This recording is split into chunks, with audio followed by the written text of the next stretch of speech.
अभी कुछ देर में मैं आप लोगों के साथ एक पिक्चर शेयर करूंगा और उस पिक्चर को दिखाने के बाद मैं आप लोगों के साथ चर्चा करूंगा।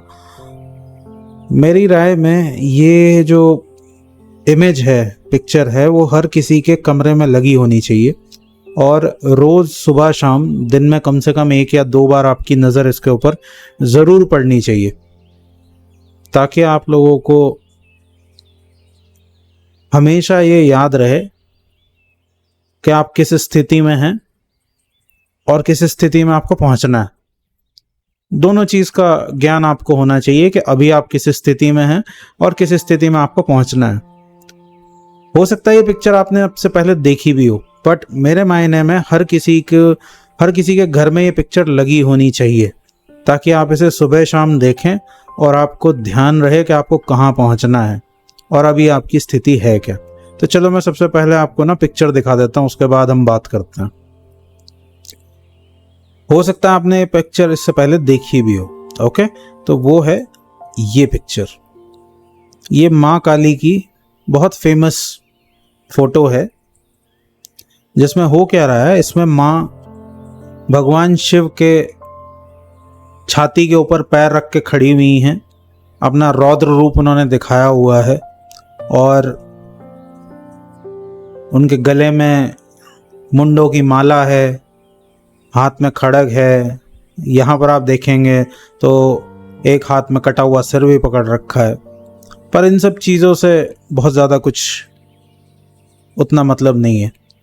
मेन चीज़ है यहाँ पे, जिसके ऊपर या जिसकी छाती पर इन्होंने पैर रखा हुआ है, ये बहुत इम्पोर्टेंट है। मैं चाहता हूँ कि आप यहाँ पर भगवान शिव को निकाल दें और इसकी जगह अपने आप को रख दें और आप ये देखें कि माँ ने भगवान शिव के ऊपर नहीं, आपकी छाती पे पैर रखा हुआ है।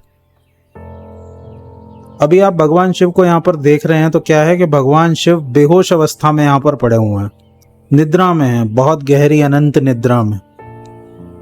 तो इस निद्रा में आप भगवान शिव को न जानकर अपने आप को जानिए, क्योंकि ये जो प्रतीक है वो आपके ही शिव तत्व का प्रतीक है। ये जो शिव तत्व है वो आप ही का सोया हुआ डिवाइन फ्रेगमेंट है, या आप ही की सोई हुई कॉन्शियसनेस है, जो बहुत गहरे कहीं अंतरतल में सोई हुई है।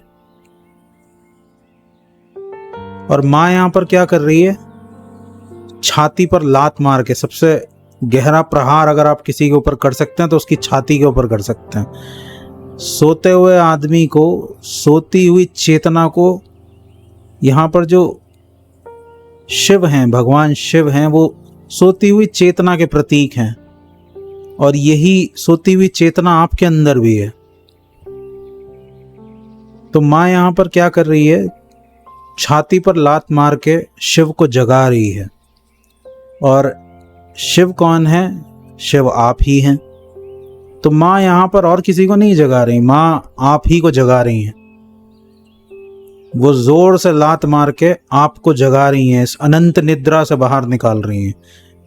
ये हमेशा चलने वाली बहुत गहरी नींद जो है उसे तोड़ रही हैं। तो माँ किसका प्रतीक है? माँ शक्ति है, अनंत शक्ति। जैसे शिव अनंत निद्रा में है, उसी तरीके से माँ अनंत शक्ति है। अनंत निद्रा को तोड़ने के लिए अनंत शक्ति की जरूरत पड़ती है। अनंत शक्ति के प्रहार से ही आप उस गहरी निद्रा से बाहर आ सकते हैं। इस अनंत माँ शक्ति के आशीर्वाद से ही शिव की निद्रा टूटती है और शिव जागृत अवस्था में आते हैं। और यहां पर शिव कौन है? शिव आप हैं। शिव तत्व किसके अंदर है? शिव तत्व आपके अंदर ही है। उस सोए हुए शिव तत्व को जगाने के लिए किसकी जरूरत पड़ती है? मां की जरूरत पड़ती है, मां काली की। क्योंकि मां काली अनंत शक्ति है, रौद्र शक्ति है, भयंकर शक्ति है। और भयंकर निद्रा को तोड़ने के लिए भयंकर शक्ति की जरूरत पड़ती है। छोटी मोटी शक्ति से काम नहीं चलता। इसीलिए मैंने कहा कि हर किसी के घर में ये फोटो लगी होनी चाहिए, चाहे आप मंदिर में लगाएं, चाहे आप किसी ऐसी जगह पर लगा दें जहां पर आपकी नजर आते जाते इसके ऊपर पड़ती रहे, ताकि आपको ध्यान रहे। इस फोटो को देखकर आपको ध्यान आ जाए कि आप सोए हुए हैं और आपको मां के प्रहार की जरूरत है जागने के लिए, अनंत शक्ति के आशीर्वाद की जरूरत है। निद्रा छोटी मोटी नहीं है, नींद छोटी मोटी नहीं है, बहुत गहरी है और बहुत पुरानी है, बहुत सनातन है। उसे तोड़ने के लिए भी भयंकर शक्ति की जरूरत है। बिना मां काली के आशीर्वाद के ये नींद नहीं टूटने वाली। जब ये नींद टूटती है तभी शिव तत्व जागृत होता है और तभी मोक्ष की प्राप्ति भी होती है।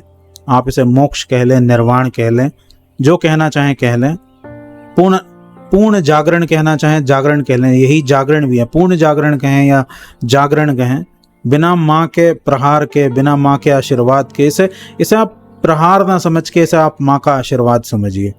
बिना माँ के आशीर्वाद के ये शक्ति जो सोई हुई है, जो शिव तत्व सोया हुआ है, ये जाग नहीं सकता। इसलिए माँ इतनी जरूरी है, इसलिए माँ का इतना महत्व है।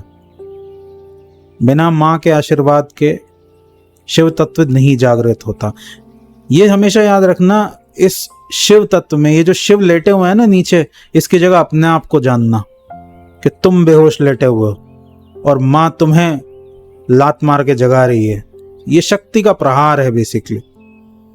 शक्ति तुम्हें बार बार जगाने की कोशिश कर रही है, पर यहां पर शक्ति है, तुम्हारे पास अभी तक शक्ति नहीं है। तुम शक्तिहीन हो। तुम्हें पहले शक्ति पैदा करनी पड़ेगी, और शक्ति पैदा करने का तरीका क्या है? संकल्प, या जिसे राइट एक्शन कहते हैं। Right action is real power. एक और तरीके से भी आप समझ सकते हो इसे, रेस्पॉन्सिबिलिटी। Responsibility creates power. जो आदमी रेस्पॉन्सिबिलिटी ले सकता है वही पावर को क्रिएट कर सकता है। दूसरे शब्दों में कहें तो जो आदमी रेस्पॉन्सिबिलिटी ले सकता है वही समझ को पैदा कर सकता है, वही समझ को विकसित कर सकता है। तो इसे अलग अलग तरीके से आप समझ सकते हैं। चाहे आप इसे रेस्पॉन्सिबिलिटी के नजरिए से समझें, चाहे आप इसे संकल्प के नजरिए से समझें, चाहे आप इसे शक्ति के नजरिए से समझें। सही काम का संकल्प शक्ति को पैदा करता है। उपवास का जो विधान है वो संकल्प का विधान है, वो शक्ति को पैदा करने का विधान है। अगर आपने उपवास सही ढंग से किया तो वो शक्ति को पैदा करता है, वो एक्स्ट्रा एनर्जी को वेस्ट होने से बचाता है।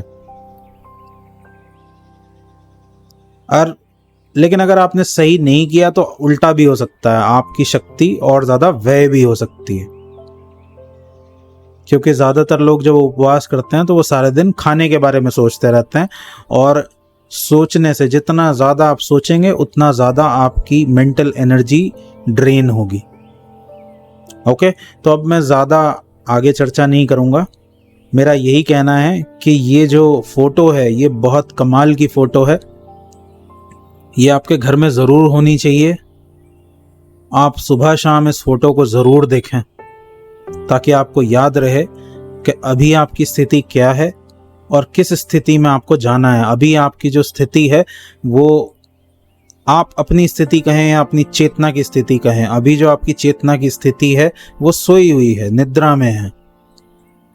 और जाना कहाँ है? निद्रा से जागरण की तरफ जाना है। निद्रा से जागरण की तरफ जाना है।